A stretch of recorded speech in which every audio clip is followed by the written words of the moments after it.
আসসালামু আলাইকুম। আমি আপনাদের আজরামণি।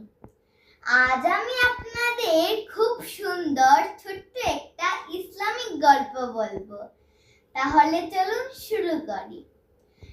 একদিন এক ছোট ছেলে রাস্তায় হাঁটছিল। হঠাৎ সে মাটিতে একটি পাখির বাসা দেখে বাসাটি ভেঙে দিল। কিছুক্ষণ পর রাসূল সাল্লাল্লাহু আলাইহি সাল্লাম সেখানে এলেন।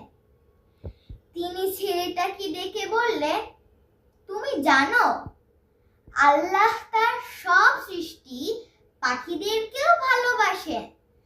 ছেলেটা লজ্জা পেয়ে মাথা নিচু করে বলল, আমি আর কোনো প্রাণীকে কষ্ট দেব না। রাসূল সাল্লাল্লাহু আলাইহি সাল্লাম তার মাথায় হাত রেখে বললেন, যে আল্লাহর সৃষ্টি ভালোবাসে, আল্লাহ তাকেও ভালোবাসেন। সুবহানাল্লাহ। তাই আমাদের সবার উচিত আল্লাহর সৃষ্টি সবকিছুর উপর সহানুভূতি হওয়া। সবাই ভালো থাকবেন। আল্লাহ হাফেজ। আসসালামু আলাইকুম।